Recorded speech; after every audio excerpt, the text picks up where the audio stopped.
ഒരു full bottle whisky കൂടി വേണം. കുറച്ച് ചിക്കൻ 65. സാറേ പച്ച ഇപ്പോഴേ എത്രയാണെന്ന് അറിയോ? അത് തീർക്കാണ്ടിനെ കൊടുക്കണ്ടെന്നാ മാനേജർ പറഞ്ഞിരിക്കുന്നത്. ഇന്ന് ഇത്രയും തന്നു തന്നെ ഞങ്ങളുടെ റിസ്കില്ല. ശരി, പരിഹാരം ഉണ്ടാക്കാം.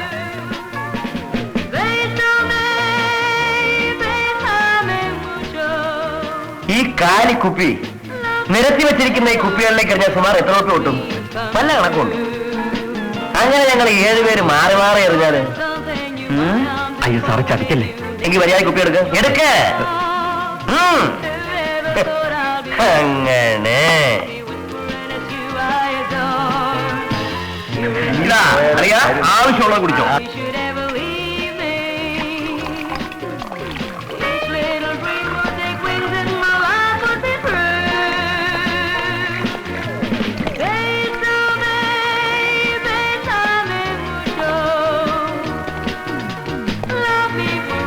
വെൽ യങ്മൻ, കയ്യിലുള്ള ഗ്ലാസുകളെല്ലാം പെട്ടെന്നൊന്ന് കാലിയാക്കുക. അത് കഴിഞ്ഞ് നമുക്ക് അല്പം ജോലിയുണ്ട്.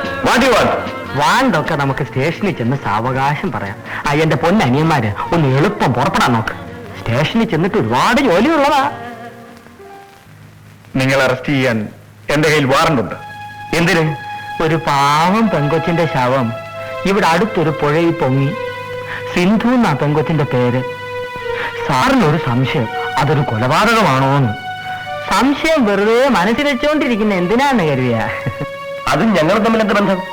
ആ പെൺകുട്ടിയും കൊണ്ട് നിങ്ങൾ ഡോക്ടർ ശാരദയുടെ അടുത്തിയെന്ന് അബോർഷൻ നിർബന്ധിച്ചു എന്ന് പറയുന്നത് തന്നെ ബന്ധമുണ്ട് എന്നുള്ളതിന് തെളിവല്ലേ? എന്നാര് പറഞ്ഞു? ഡോക്ടർ ശാരദയും ഡോക്ടർ രാമചന്ദ്രനും തന്നെ. എന്റെ അടുത്ത് മാത്രമല്ല, കോടതിയിലും അവരത് തന്നെ പറയും. ഇൻസ്പെക്ടർ, നിങ്ങൾ കളിക്കുന്നത് തീ കൊണ്ടാണ്. വെറുതെ ആളും നിലയും അറിയാതെ.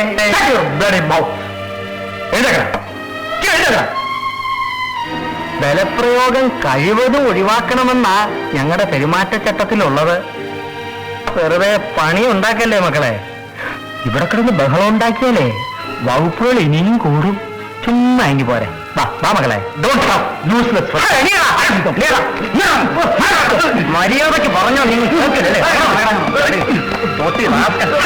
നീയൊക്കെ വലിയമ്മയുടെ മക്കളെ മനസ്സിൽ വെച്ചിട്ടാ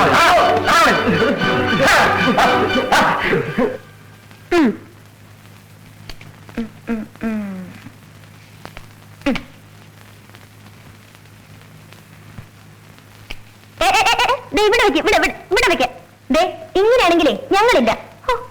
കള്ളക്കൊതി കാട്ടിട്ടാ പിന്നെയും തോൽക്കണം. പിന്നെ ഒരു ചെറിയ കള്ളക്കളിയൊക്കെ ഇല്ലാതെ എങ്ങനെ അതിന്റെ ഒരു രസം ഉണ്ടാവുക? ശരി, തുടങ്ങാം.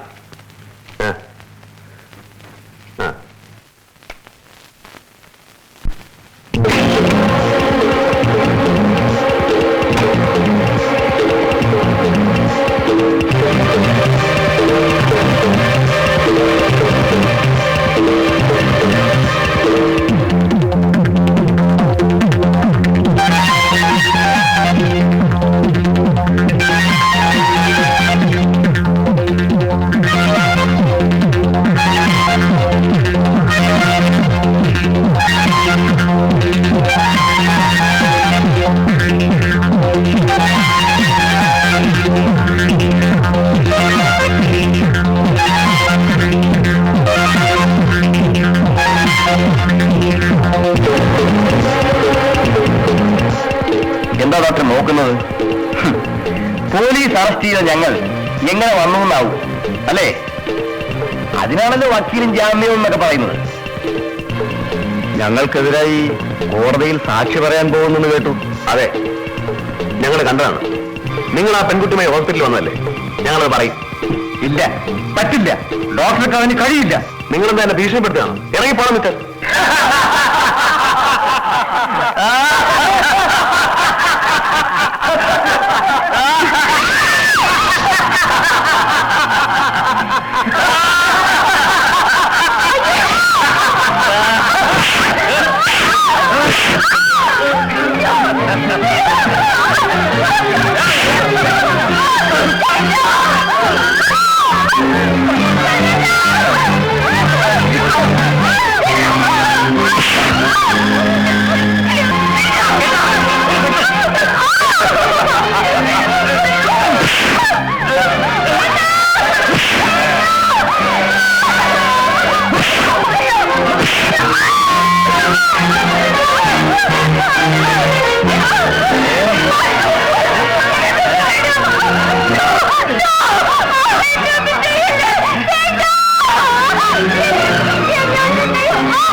കുഴിച്ചു മൂട്. Good night doctor.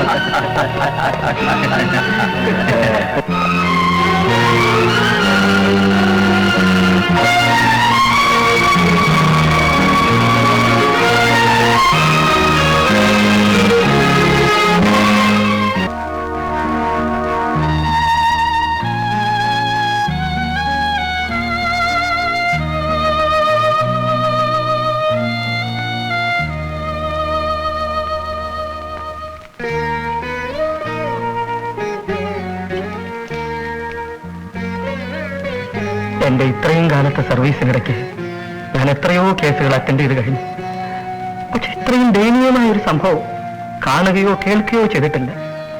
പാവം ഡോക്ടർ, ഭാര്യ മരിച്ചു, സഹോദരി ഹോസ്പിറ്റലിലാണ്, ഇതുവരെ ബോധം വീണിട്ടില്ല. ആ കുട്ടിയുടെ ഗതി ഇനി എന്താവുമോ എന്തോ, വളരെ സീരിയസ് ആവും. മനുഷ്യർ ഇത്രയും ക്രൂരന്മാരാകരുത്. ഈ വേഷം ധരിച്ച ഞങ്ങളൊക്കെ വെറും നോക്കുകുട്ടികളായി പോയി മോനെ. എന്റെ കൈയും കാലും കെട്ടിയിട്ട് ശബ്ദിക്കാൻ പോലും കഴിയാതെ ഞാൻ നോക്കി നിൽക്കെ എന്റെ കൺമുന്നിൽ വെച്ച് ഡോക്ടർ, നിങ്ങൾ വീണ്ടും പഴയ പല്ലവി തന്നെ ആവർത്തിക്കുകയാണ്. എന്റെ കക്ഷികൾ എന്തിനു വേണ്ടി നിങ്ങളുടെ കുടുംബത്തോട് ക്രൂരത കാട്ടണം? എന്നോടുള്ള വൈരാഗ്യം തീർക്കാൻ. ഇവർ ചെയ്തു പോന്ന പല തെമ്മാടിത്തരങ്ങൾക്കെതിരെ ഞാൻ ശബ്ദമുയർത്തിയിരുന്നു, പരാതി നൽകിയിരുന്നു. ആ വൈരാഗ്യത്തിന് പക തീർക്കുകയായിരുന്നു അവർ. ഡോക്ടർ, തെളിവുകൾ കൊണ്ട് സ്ഥാപിക്കാൻ കഴിയാത്ത കാര്യങ്ങളാണ് നിങ്ങൾ ഈ പറയുന്നതല്ല.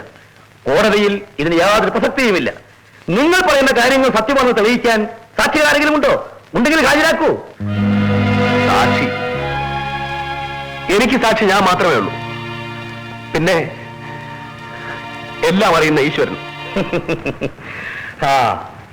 യുവർ ഓണർ, പ്രോസിക്യൂഷനോടുള്ള പ്രതിപക്ഷ ബഹുമാനത്തോടുകൂടി തന്നെ എന്റെ കക്ഷികൾക്ക് ഈ കേസുമായി ഒരു ബന്ധമില്ലെന്ന് സ്ഥാപിക്കാൻ അലീബി എന്ന് നിയമം അംഗീകരിക്കുന്ന ഒരു ചെറിയ തെളിവ് ഞാൻ ഹാജരാക്കട്ടെ. ബാലു, ചന്ദ്രു, രാമു, വിൽസൺ, ഈ കക്ഷികൾ 4 പേരും. കൂട്ടത്തിൽ മിസ്റ്റർ ചന്ദ്രു ഇന്ന് കോടതിയിലില്ല. പ്രോസിക്യൂഷൻ അറിയാവുന്നതുപോലെ അദ്ദേഹം സുഖമില്ലാതെ ഹോസ്പിറ്റലിലാണ്. ഇവർ 4 പേരും ഡോക്ടർ രാമേന്ദ്രന്റെ വീട്ടിൽ ക്രൂരമായി ദുരന്തം നടക്കുമ്പോൾ മൈലുകൾക്കപ്പുറത്ത് ബാംഗ്ലൂരിലായിരുന്നു.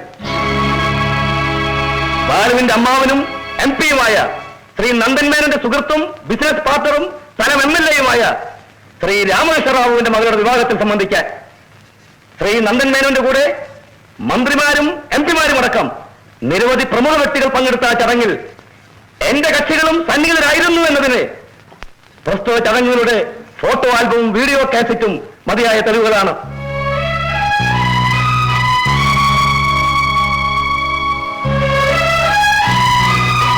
ബഹുമാനപ്പെട്ട കോടതി അനുവദിക്കുകയാണെങ്കിൽ ശ്രീ നന്ദൻ മേനോനെ സാക്ഷിയായി വിസ്തരിക്കാം. സത്യം. ഈശ്വരൻ സാക്ഷിയായി സത്യം മാത്രം ബോധിപ്പിച്ചുകൊള്ളാം.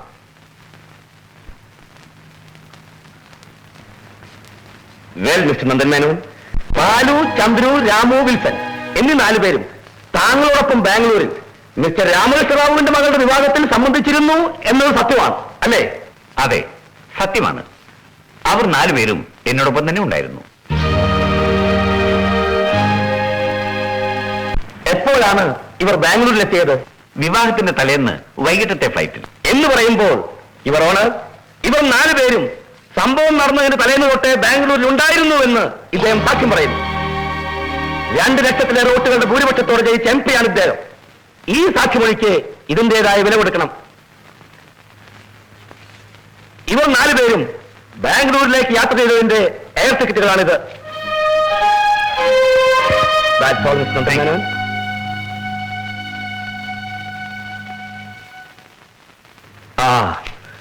ഇനി അവശേഷിക്കുന്നത് 3 പേരാണ്. അവരിൽ ടോമയും കാസിമും അന്നേ ദിവസം മദ്രാസിൽ കോമൺവെൽത്ത് ഇന്ത്യയിൽ എക്സിക്യൂട്ടീവ് ട്രെയിനേഴ്സിൽ തിരഞ്ഞെടുക്കാനുള്ള ഇന്റർവ്യൂവിൽ പങ്കെടുക്കുകയായിരുന്നു എന്നതിനുള്ള തെളിവുകളാണിത്.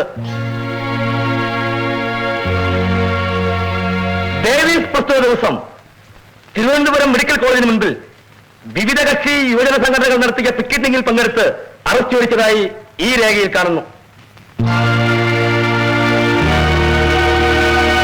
ബാംഗ്ലൂരിലും മദ്രാസിലും തിരുവനന്തപുരത്തുമായിരുന്ന എന്റെ കക്ഷികൾ ഈ ദുരന്തത്തെക്കുറിച്ച് അറിഞ്ഞിട്ടുണ്ടാകുക തിരികെ നാട്ടിലെത്തിക്കഴിഞ്ഞതിന് ശേഷം മാത്രമായിരിക്കും. കോടതിക്ക് അംഗീകരിക്കാൻ മാത്രം വിശ്വാസ്യത ഈ എലീബി എവിഡൻസ് കൊണ്ടെന്ന് ഞാൻ വിശ്വസിക്കുന്നു. That's all your honour.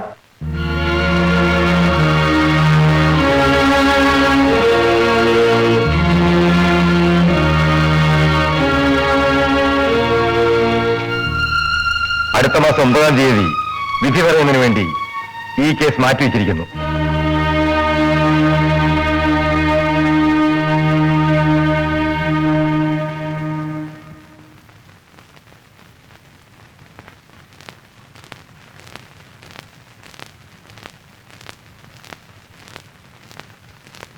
പ്രതികളുടെ മേൽ ചാർത്തപ്പെട്ട കുറ്റം സംശയാതീതമാംവിധം തെളിയിക്കുവാൻ വേണ്ടത്ര തെളിവുകൾ ഹാജരാക്കുവാൻ പ്രോസിക്യൂഷൻ സാധിച്ചിട്ടില്ലാത്തതിനാലും ഹാജരാക്കിയ ഏക തെളിവായ ഡോക്ടർ രാമചന്ദ്രന്റെ സാക്ഷിമൊഴിയുടെ വിശ്വാസ്യത കോടതിക്ക് ബോധ്യപ്പെടാത്തതിനാലും സർവോപരി പ്രതികൾക്ക് സംശയാതീതമാംവിധം അലിവി എവിഡൻസിന്റെ ആനുകൂല്യം ഉള്ളതിനാലും പ്രതികളെ വെറുതെ വിട്ടുകൊണ്ട് ഈ കോടതി ഉത്തരവായിരിക്കുന്നു.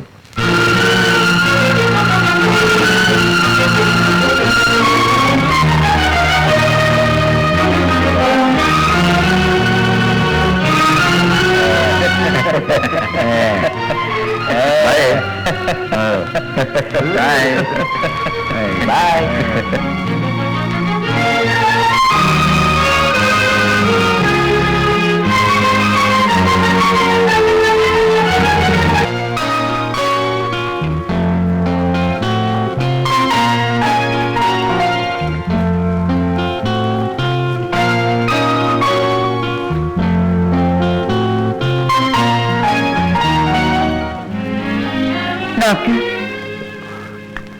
പുഷ്പയ്ക്ക്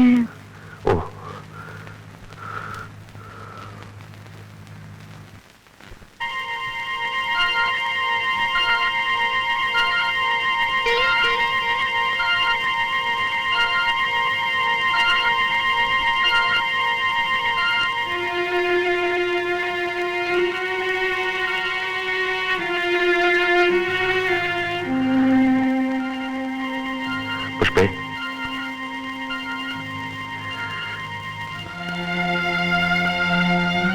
ഒരു സെഡേറ്റീവ് കൊടുത്തോളൂ, കുറച്ച് ഉറങ്ങട്ടെ. ഡോക്ടർ മാത്യൂസ് വരുമ്പോൾ എന്നെ വിളിക്കണം. ഡോക്ടർ.